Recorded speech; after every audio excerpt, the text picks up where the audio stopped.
Hello, and welcome to Charts and Hearts. I'm Sarah, and she's Lindsay. And together we're working our way through an epic list of rom-coms in order to find and categorize tropes in the hopes of creating the nerdiest spreadsheet podcasts I've ever seen. And we are kicking off a hot Chris month of sorts with Nanny Diaries.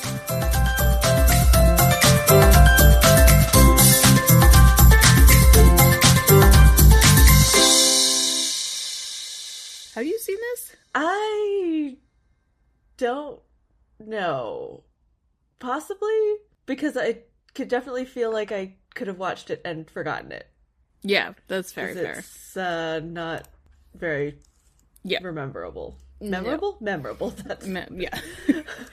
I definitely, it took me like many trips to IMDb to figure out what was going on. I conflated this with Uptown Girls. Oh. So I knew it was, I hadn't seen either of these, but I knew this was ScarJo and Chris Evans, but I thought it was Dakota Fanning. And they like dressed as princesses and ran around New York. Right. Like that. So I was confused when a boy showed up.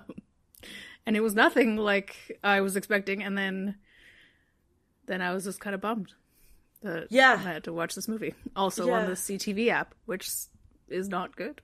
It was so many ads. And the ads cut in like mid-sentence. Yep. And it dropped my stream twice and it didn't save my spot. Ugh. That's annoying. I didn't have that problem, but yeah, it was just the same 5 ads and then cutting in like mid-sentence. Or like it would, because it was kind of like the, TV commercial break kind of cuts. Yeah, cuts. But it would like either it would sort of cut and then it would cut for an ad, so there would be, it was just annoying. Ugh, so you're gonna give me ads, like do it well. Do it well, yeah. Okay, should we do like a vague plot summary? I can do one real quick. Okay. So imagine you're watching a Devil Wears Prada and you're like, yes. I need to write a screenplay tomorrow. Mm-hmm. So you take Devil Wears Prada and you change out a high-powered, successful businesswoman, Miranda Priestley, and you're like, what if instead she's a mom on the Upper East Side who hates herself and her child? Done. Screenplay. Yeah, pretty much. And then throw in weird, like, anthropology analogs. So of, like, weird. Yeah. Yeah, so basically Scarlett Johansson is a freshly graduated anthropology major who grew up poor, and her mom wants her to, like, get a real job so that she can make money and not have her kind of life, and she doesn't want to do that.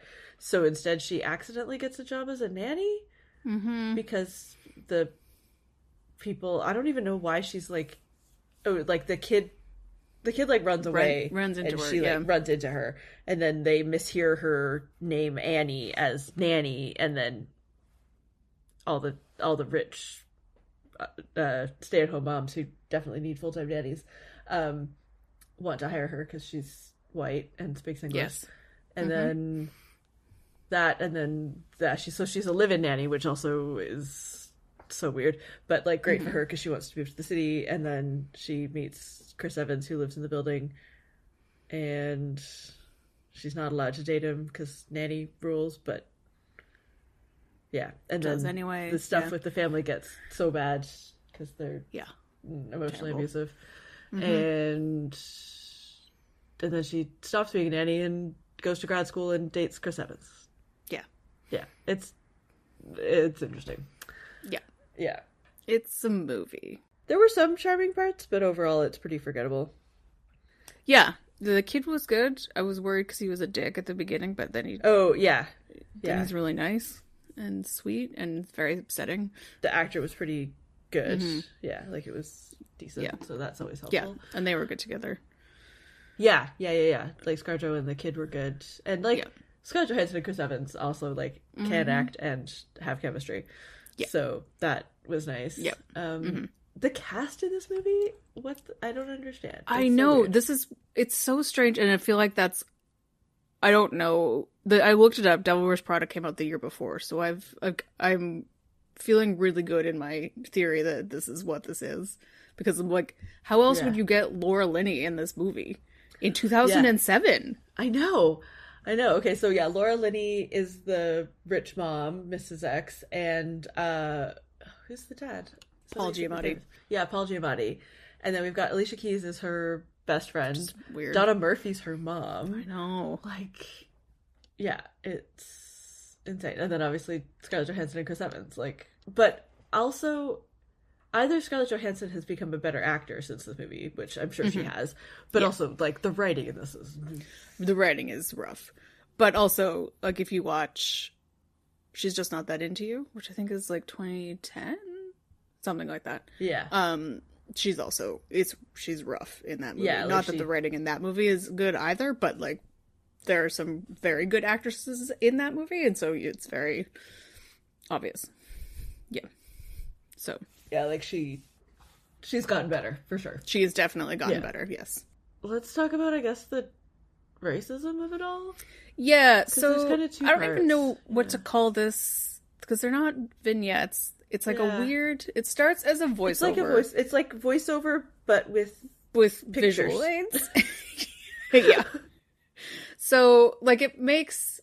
In the very beginning, I was like, oh, I understand what's happening, because... She's, like, going through the history of nannies or something kind of thing because it's like you're at the Natural History Museum looking at the dioramas. I don't know what they're actually called. I've always called them dioramas. Dioramas is fine. Yeah. Okay, yeah.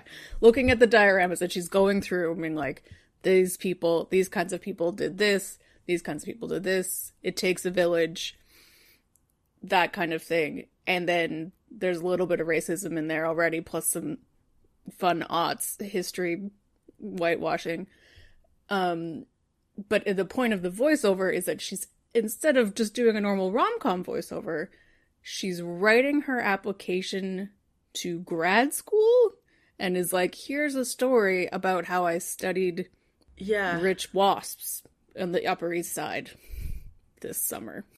Yeah, like she turns her, like, observations of her client or her employer into her grad school thing. I was also just looking at the writing, and the movie is based on a novel, which is interesting. But then I think definitely the book, or the screenplay, definitely got Devil Wears Prada -ified. Yeah. I think you could definitely. Yeah, I can see this being a novel, and then they just like. Increased similarities. And it was written by people who'd worked as nannies when they were students and stuff. Yeah. So, like, that part I can absolutely understand. Like, from what I know about nannies, none of this is wrong. No, exactly. So, I think the main racism part about this section is the music. Yeah. Because even when she's talking about rich white people... Yeah. Every time she says anthropology, this really think about... It's basically the music from Inca Mommy Girl. From, like, early Buffy of, like, generic spooky Africa. Or, like, I don't know if there's actually pan flutes, but generic anthropology music. Like, it's just, like... Generic world music. Anthropology. Foreign it's so music. Worldly and foreign, even though you're looking at Laura Linney right now. Like, just... It's special. Yeah. And just like... It's very interesting. So weird of why is this in this movie?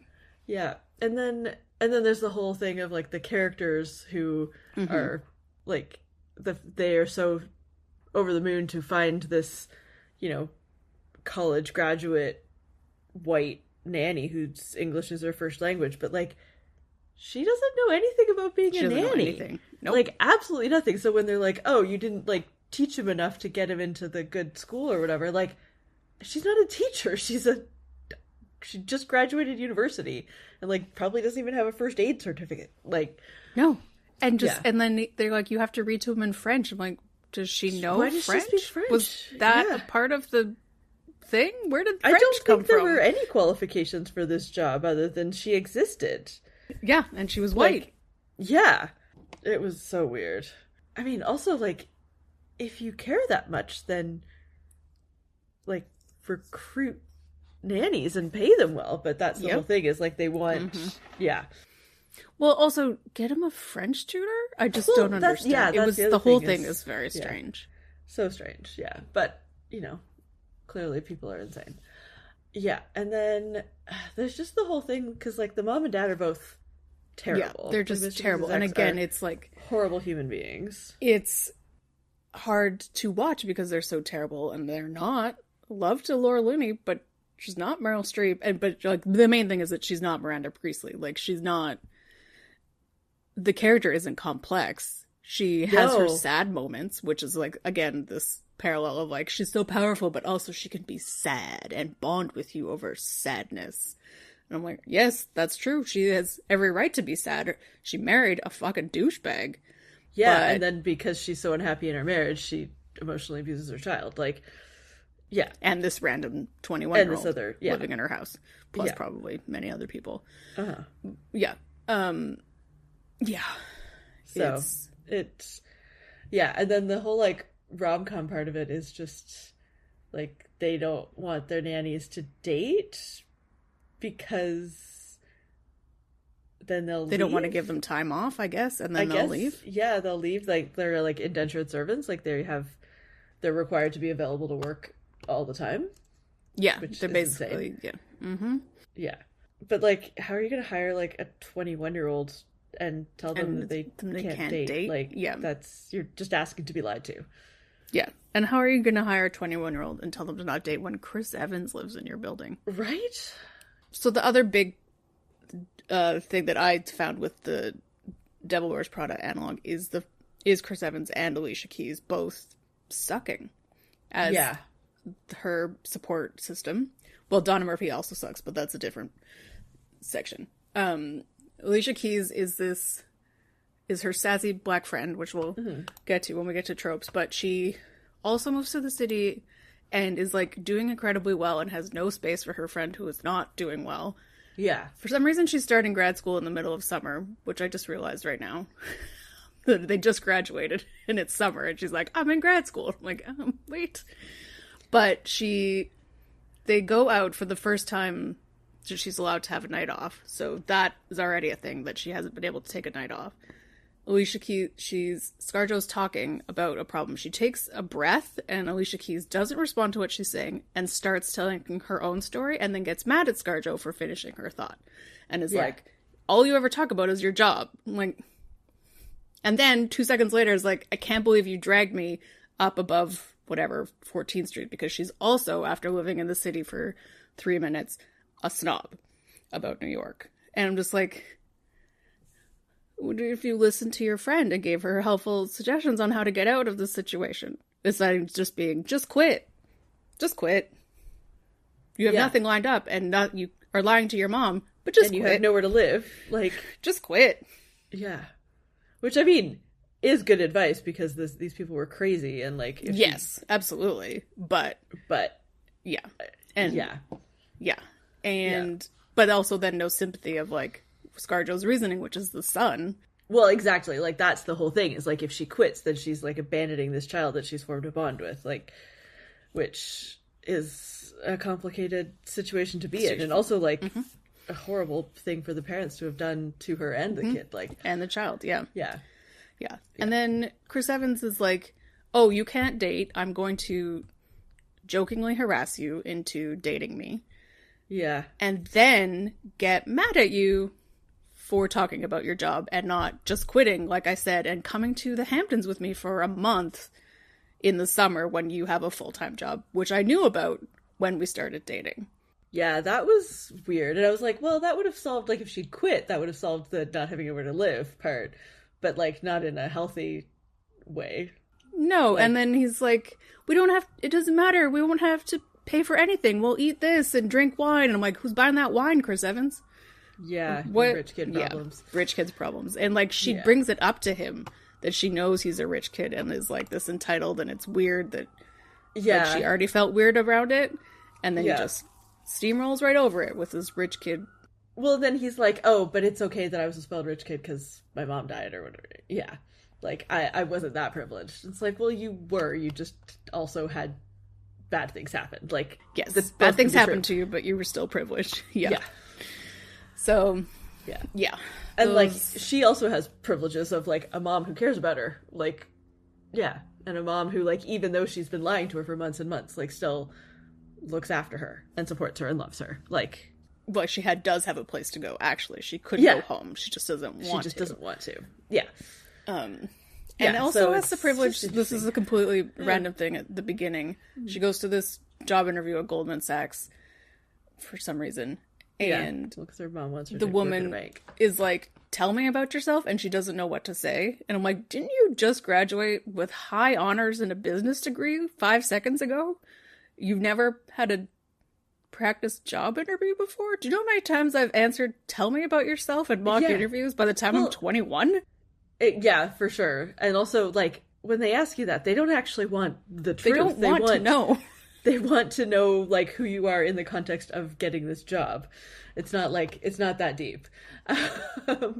Yeah. So, yeah, it was interesting. And especially, like, if her mom, you know, was all about her, you know, getting Yeah, a good trying to job get her a and whatever, job. like, she definitely would have, like, had jobs as a teenager. I know. It was very, like, weird to me of, like, this, has this child never had a job? You're a woman in a rom-com moving from New Jersey to New York. Have you never seen Coyote Ugly? Yeah, or... have you never been a waitress? Like, Yeah, like, yeah. or even a candy striper because your mom's a nurse. Like, Yeah, exactly. I don't know. There was a lot of weird stuff like that, and then this whole thing with the kid couldn't eat junk food, but they had not just peanut butter and jam in the house, but that mixed one, which is so gross. Like, why is that in the house? So Well, it's like, confusing. did she buy it? Like, for her, like, And her like own, put it in the like, kitchen? food? Yeah, I don't know. Yeah. Anyway, there's a lot of weird things in this movie that make it worse. Plus all of the racism and emotional abuse. It's challenging. Okay, let's talk about tropes. Okay. We've got New York City being very tropey. Mm-hmm. Yes. We've got the voiceover, as we said, which Yep. goes hand in hand with these dioramas. Yep. And then, like, the voiceover becoming her grad school application essay. Yeah. Yeah. Girl, you're not getting into grad school with this. Well, I mean, she got into grad school, but yeah, it was 2007. Yeah, We've got a nagging mom. Well, we've got multiple nagging moms. Because, like, her But, mom nags her about, like, getting a real job and not, like, just being an anthropologist, which, like, that could be a real job. Yep.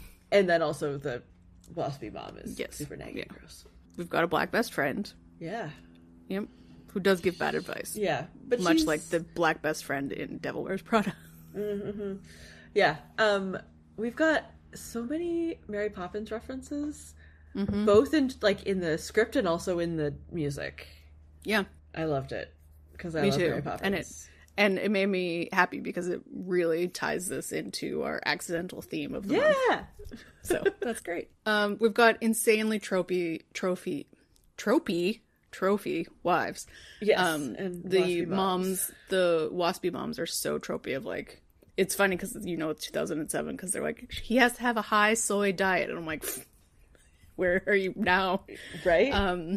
Yeah. And he can only do this and he can only read French books and, like, all of these, like, insane Absolutely. things that Bonkers. you And, like, this was see, also yeah. peak, like, nanny cams were just becoming a thing.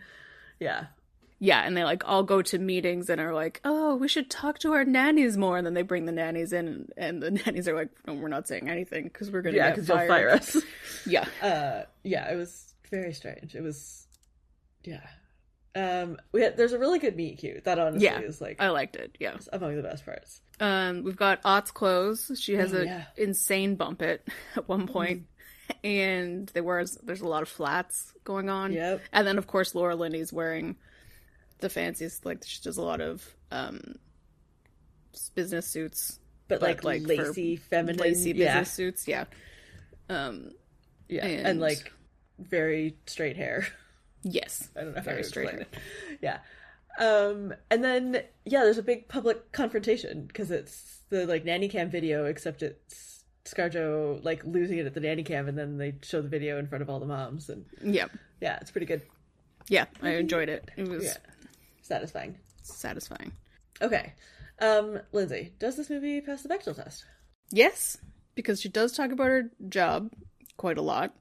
Her mom literally says men are good for nothing because they never listen to you, and then immediately doesn't listen to her daughter about what she wants in the next breath. And so that's kind of frustrating to me. Not really on the Bechdel side. And then we do have the other section of what we like to talk about is the racism. And Alicia Keys is a character in this movie, but then of course all the other people of color are nannies in tropey nanny roles. And by that I mean not they are playing tropey nanny roles, they are treated as not tropes, realistic, I assume, of how white people treat nannies of color. Yeah, but I did like that one of them did call it out of like, I spent my career looking after other people's kids so that I could send money home to my kid that I don't get to look after, which is a real thing. And okay, let's make a pie. Okay. Weird museum dioramas. I don't know, a lot. It like was just 15? It was in there all the time. 20. She's a college graduate. Like, I understand it from the WASP saying it because that's what they want is a white woman and a college graduate's a bonus, but other people say it to her like she's the first woman to ever graduate college, and also it's just in the description of the movie it's a college graduate gets a job as a nanny, and I'm like, what? Well, why? I feel like that was such a timing thing. Like, this was sort of the beginning of what is now very accepted, but it was like the beginning of, just because you went to college doesn't mean you have a job. Yeah. Maybe? I don't know. It was just phrased in such a way of like, can you believe ScarJo went to college? Right? I don't know. It was just she's beautiful, it was and very she's weird. Smart, but now she's choosing to be a nanny. Yeah, she's choosing to be a nanny, and she's not actually very street smart. She did not learn a lot on those New Jersey streets. No. 15%? Yeah. Yeah. Okay. We've got Chris Evans swoon. He is very attractive in this, but he's a dumbass in this it's movie. A reluctant it's swoon. I would say the beginning when he with the meet cute, that part, that's the main part of the swoon. 25.